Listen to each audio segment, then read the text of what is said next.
अगर अपने टाइम को बचाना है, अपने सामान को सेफ रखना है, तो हमें छोटी छोटी सी टिप अपनानी पड़ती है। तो हे एवरीवन, मैं हूँ आपकी दोस्त नेहा सिंह। आप देख रहे हैं क्रिएटिव आइडियाज़ विद नेहा। तो चलिए शुरू करते हैं आज की वीडियो। उम्मीद करते हैं आपको आज के जो टिप्स एंड ट्रिक्स हैं पसंद आएंगे। तो फर्स्ट टिप में मैं लेकर के आई हूँ बहुत ही अमेजिंग सी ये क्लीनिंग टिप। तो यहाँ पर आपको देख सकते हैं कि मैंने ले लिया है नारियल का तेल। देखिए यहाँ पर मैंने 1 स्पून के करीब करीब लिया है और एक छोटा सा पाउच ले रही हूँ कॉफ़ी का। अब आप अगर जो मैं करने जा रही हूँ, अगर आप भी करना चाहते हैं तो आपके घर में अगर कॉफ़ी ख़राब हो गई है, काली पड़ गई है, जम गई है या एक्सपायर हो गई है तो आप उसका इस्तेमाल कर सकते हैं। फेंकिएगा मत, बहुत ही काम की चीज़ बनने वाली है और बहुत ही चीप है। देख लीजिए अच्छी तरीके से। जैसे मैंने यहाँ पर नारियल का तेल और कॉफ़ी पाउडर दोनों बराबर मात्रा में लिया है और इसको मिक्स कर लिया है। अब इसका इस्तेमाल कहाँ करेंगे, चलिए आपको ये दिखाते हैं। पहले लिया मैंने कॉटन और कॉटन में इस तरीके से डिप कर लिया। अब आपके घर में ना जो भी वुडन चीज़ें हैं जिनकी शाइन चली गई है, जिनमें दीमक लग रहे हैं या जिनकी बिल्कुल पॉलिश उतर गई है ना, उन पर आप पॉलिश कर सकते हैं, उन्हें दीमक से बचा सकते हैं कुछ इस तरीके से उनका इस्तेमाल करके। देखिए कॉफ़ी से ना बहुत अच्छी शाइन आती है, बहुत अच्छी तरीके से पॉलिश हो जाती है और इनसे इनकी जो सेल्फ लाइफ होती है वो बढ़ जाती है। दीमक नहीं लगते हैं, अगर दीमक लगे हुए हैं तो वो भी छोड़ देते हैं। तो कुछ इस तरीके से मैंने यहाँ पर आपको सिर्फ ट्रे पर इसको ट्राई करके दिखाया है ताकि आपकी समझ में आ जाए कि एक छोटी सी चीज़ जिसकी बिल्कुल शाइन चली गई थी, बिल्कुल बेकार लग रहा था, पुराना पुराना लग रहा था, उसे हमने कितनी अच्छी तरीके से नया बना दिया और उसमें कितनी अच्छी तरीके से शाइन आ गई, उसका कलर चेंज हो गया और वो बिल्कुल नए की तरह लगने लगा। अब आपको यहाँ पर मैं एक बात और बता दूँ कि ऐसा मत सोचिएगा कि इसमें तो ऑयल लग गया है, चिपचिपा हो गया, ऐसा कुछ भी नहीं है। आप जब हाथ इस पर फेरेंगे ना तो आपको फील ही नहीं होगा कि इस पर हमने कुछ इस्तेमाल किया हुआ। और शाइन देख सकते हैं आप, ये देखिए यहाँ पर ना तो आपको तेल मिलेगा ना कॉफ़ी मिलेगी, बहुत अच्छी तरीके से ये अब्जॉर्ब हो जाता है इसके अंदर और शाइन लाता है और लॉन्ग टाइम तक इसकी शाइन रहती है। तो देखिए मैं यहाँ पर पीछे आपको दिखा दूँ कितना ज़्यादा एकदम पुराना और गंदा लग रहा है। बस आपको लेना है कॉफ़ी और हल्का सा रब करना है और तुरंत इसकी शाइन आ जाती है और इसकी जो पॉलिश है देखिए कितनी अच्छी पॉलिश हो जाती है। खुद आपके सामने मैं यहाँ पर लाइव रिजल्ट दिखा रही हूँ वीडियो को बिना स्किप किए। तो अगर आपके घर में चाहे वो अलमीरा हो, डोर हो, विंडो हो, सोफ़ा हो, चेयर हो, बेड हो, कुछ भी हो, आप A to Z जितनी भी वुडन की चीज़ें हैं उनको इस तरीके से पॉलिश कर सकते हैं और बहुत ही मैजिकल वाला शाइन ला सकते हैं और उसे बिल्कुल नया बना सकते हैं। चलिए अब हम बढ़ते हैं नेक्स्ट की तरफ। तो हम सभी के घर में चश्मा हर कोई यूज करता है। यह ऐसा दौर है जब चश्मे के बिना किसी का काम नहीं चलता, क्योंकि हम लोग बहुत ज़्यादा फ़ोन वगैरह इस्तेमाल करते हैं। तो यहाँ पर अगर आपको चश्मे को साफ़ करना है, स्क्रैच आ गए हैं, तो थोड़ा सा वैसलीन ले लीजिए और इस तरीके से इस पर रब करिए। ध्यान दीजिएगा कि सिर्फ लगाना नहीं है, हल्के हाथों से रब करना है दोनों तरफ। इससे क्या होगा, जो भी स्क्रैचेस पड़ गए हैं ना वो स्क्रैच फिल हो जाएंगे। ये देखिए अब आपको लेना है कोई भी कॉटन का कपड़ा, टिश्यू पेपर। यहाँ पर सॉफ्ट चीज़ लेना है आपको, इस बात का ध्यान दीजिएगा। ऐसा ना हो कि आपने कोई खुरदुरा चीज़ ले लिया तो उससे स्क्रैच और आ जाएंगे।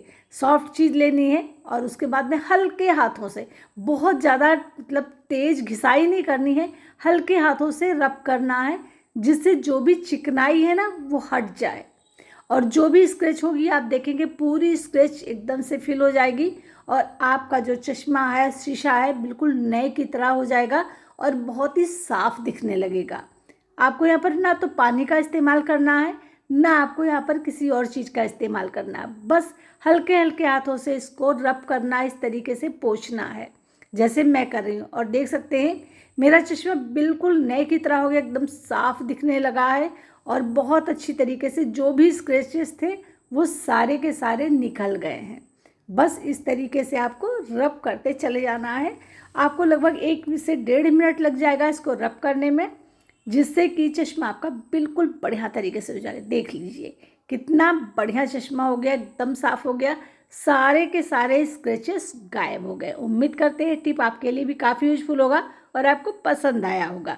चलिए बढ़ते हैं नेक्स्ट की तरफ। तो नेक्स्ट टिप हमारा इस तरीके की इलेक्ट्रिक केटल को लेकर के। अक्सर हम लोग जब केटल को साफ़ करते हैं ना, तो हमें डर लगा रहता है कि कहीं ऐसा ना हो अंदर पानी चला जाए और हमारी केटल ख़राब हो जाए, और हो भी जाती है। अक्सर ये प्रॉब्लम होती है जब भी हम लोग केटल को धुलते हैं और ज़रा सा भी हमसे चूक हो जाती है तो हमारी केटल में पानी चला जाता है। तो यहाँ पर आपको बॉटल वाली एक कैप उठानी है और कुछ इस तरीके से इसके अंदर लगा देना है। अब आपको लेना है सेलो टेप, और सेलो टेप को कुछ इस तरीके से चिपका देना है इसके ऊपर। इससे क्या होगा, इसका जो मतलब होल है ना, जो इलेक्ट्रिक वाली होल है वो बंद हो जाएगी और हम बहुत ही आसानी से इसको धुल पाएंगे। इस तरीके से देखिए जैसे मैंने लगाया है ऐसे लगाना, बिल्कुल खुला नहीं होना चाहिए, इस बात का ध्यान दीजिएगा। तो मैंने यहाँ पर दूसरा टेप भी लगा दिया और ये बंद हो गया। अब आप इसको किसी भी तरीके से कैसे भी धुलिए, जब आप धुल दीजिए पानी से पोंछ दीजिए, उसके बाद में इसको निकाल दीजिए, या फिर आप इसको लगा हुआ भी रख सकते हैं जब तक आपकी मर्जी है। चलिए बढ़ते हैं नेक्स्ट टिप की तरफ। तो नेक्स्ट टिप में हमारा है अपने नेल्स को क्लीन करने को लेकर के। अक्सर क्या होता है ना, हम लोग हल्दी मसाला वगैरह यूज करते रहते हैं तो हमारे नेल्स बहुत ज़्यादा पीले पड़ जाते, गंदे हो जाते। तो यहाँ पर मैंने ले लिया है बिक्स। बिक्स सभी के घर में मिल जाती है, तो अगर कभी आपके घर में ना बिक्स एक्सपायर हो जाना तो फेंकिएगा मत, बहुत ही यूजफुल होती है और बहुत ज़्यादा काम भी आती है। अब मैंने देखा आपने सारे नेल्स पर लगा दिया है और हल्के हल्के हाथों से इस तरीके से नेल्स को रब कर रही हूँ। 1 मिनट ही लगेगा आपको इस तरीके से रब करने में, और उसके बाद में आपको इसको पोंछ देना है और आप देखोगे कि आपके नेल्स बिल्कुल साफ़ सुथरे हो गए हैं। ऐसा लगेगा जैसे आपने अभी अभी कोई रिमूवर इस्तेमाल किया है नेल्स को साफ़ करने के लिए। ये देखिए, बस आपको इस तरीके से कॉटन का कपड़ा लेना है और पोंछ देना है। नेल्स एकदम नीट एंड क्लीन हो जाएंगे। अगर किसी भी तरीके की कोई गंदगी कॉर्नर पर भरी हुई है तो वो भी साफ़ हो जाएगी। किसी तरीके का जो पीलापन है या किसी भी तरीके की गंदगी लगी हुई है ना, या कॉर्नर हल्के हल्के से हार्ड हो जाते हैं ना, वो सारी प्रॉब्लम दूर हो जाएगी। तो बस हफ्ते में एक बार आप यहाँ पर बिक्स का इस्तेमाल करिए और अपने नेल्स को इस तरीके से क्लीन कर लीजिए। देखिए कितनी बढ़िया तरीके से साफ़ हुए हैं। तो है ना मैजिक वाला ये टिप। उम्मीद करते हैं आपको ज़रूर पसंद आया होगा। पसंद आया हो तो लाइक शेयर करिएगा और अपने फ्रेंड और फैमिली के साथ में इसको शेयर करना तो बिल्कुल मत भूलिएगा, कि सभी के लिए काफ़ी यूजफुल टिप है और बहुत ही काम की हैं। चलिए बढ़ते हैं नेक्स्ट की तरफ। तो अक्सर हम लोग कैंची का इस्तेमाल करते हैं और उसके बाद में देखते हैं कि ये बिल्कुल बेकार हो जाती है धीरे धीरे, और फिर ये यूज करने लायक नहीं होती, हमें मजबूरी में इसको फेंकना पड़ता है और दूसरा मंगाना पड़ता है। तो चलिए मैं आपको इसको अभी इसका लाइव दिखाती हूँ कि देखिए अभी ये कट कर रहे हैं तो बिल्कुल ये कट ही नहीं हो रही ज़रा सा, और ये टिश्यू पेपर में कट कर रही हूँ आपके सामने। तो कुछ इस तरीके से ये हाल हो जाता है हमारा कि बिल्कुल कटता ही नहीं है। तो हम क्या करें जिससे कि ये तुरंत नए की तरह वर्क करने लगे। तो यहाँ पर आपको लेना है सिल्वर फॉइल, जो सभी के घर में बहुत ही ईजिली मिल जाता है, और इस तरीके से आपको रब करना है इसको इकट्ठा करके, थोड़ा सा ज़्यादा सा ले करके, और इस तरीके से आप रब करिए दोनों तरफ से पलट पलट करके। सीधा रब करना है, इस बात का ध्यान दीजिएगा, ऐसा ना हो कि आप इसको उल्टा रब कर दें। इस तरीके से आप रब करेंगे तो आप देखेंगे जो भी जंग लगी है, जो भी गंदगी लगी है वो साफ़ हो जाएगी, और जो इसकी धार है वो भी तेज़ हो जाएगी। तो यहाँ पर देखिए मैंने इसको रब किया और अभी मैं आपको इसका लाइव भी दिखा दूँगी कि ये कैंची कितनी अच्छी तरीके से बिल्कुल नए की तरह हो गई, देख लीजिए, और ये चलेगी भी बिल्कुल नए की तरह। तो आपको चलिए कट करके भी दिखा देते हैं। तो देख सकते हैं कितनी बढ़िया तरीके से कट होने लगी है।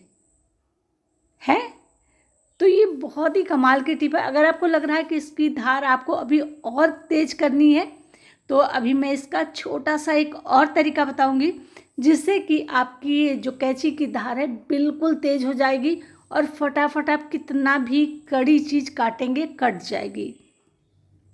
तो यहाँ पर देखिए मैंने वही सिल्वर फॉइल ले लिया है और अब मैं छोटे छोटे से इस कैंची से कट कर रही हूँ इस तरीके से। देखिए कागज़ नहीं कट हो रहा था, लेकिन यहाँ पर देख सकते हैं सिल्वर फॉयल कट हो रहा है, इतना महीन कट कर रही हूँ।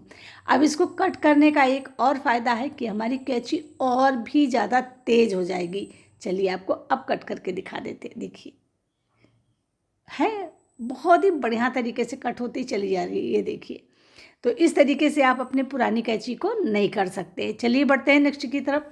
तो अक्सर जब हम लोग मोमबत्ती मंगाते हैं ना, तो मोमबत्ती में वो 1-2 मोमबत्ती तो ऐसी ज़रूर आती है जो टूटी हुई निकल जाती है। अब हमें लाइट चली गई है, यूज करना है, तो इसको हम कैसे टिकाएं? ये तो बार बार गिर जाएगी और रुकेगी नहीं।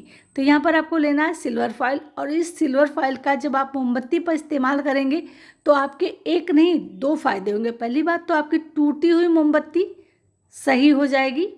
दूसरी बात है, आपकी मोमबत्ती जो है दुगनी नहीं तिगनी टाइम तक का चलेगी। अगर आपकी एक मोमबत्ती 1 घंटे चलती है तो यकीन मानिए कि आपकी एक मोमबत्ती कम से कम 2, ढाई, 3 घंटे चलेगी। आप सोच रहे होंगे ऐसा कैसे हो सकता है? तो अभी मैं आपको दिखाती हूँ कि ये देखिए कितनी बढ़िया तरीके से जलती है और कैसे जलती है। तो यहाँ पर देखिए मैंने इसको बढ़िया तरीके से इस तरीके से दबा दिया है ताकि ये बिल्कुल इसमें फिक्स हो जाए। अब चलिए इसको जलाते हैं, और जलाने के बाद में आपको बताते हैं कि ये देखिए अब आराम से खड़ी हो रही है, बिल्कुल हिलडुल नहीं रही है, लग ही नहीं रहा है कि ये हमारी टूटी हुई मोमबत्ती है।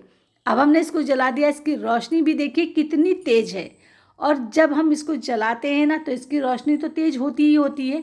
इसका जो भी मोम गिरता है ना वो नीचे नहीं गिरता है, बल्कि इसी सिल्वर फॉयल में पड़ा रहता है। इसकी वजह से मोमबत्ती आपकी बराबर जलती रहती है और जल्दी ख़त्म नहीं होती है। तो ये बहुत ही कमाल की टिप है, एक बार आप भी इसको ट्राई करके देखिएगा। अगर आपको ये पसंद आए तो अपने फ्रेंड और फैमिली के साथ में शेयर करिएगा। चलिए मिलते हैं नेक्स्ट वीडियो में, तब तक के लिए बाय बाय।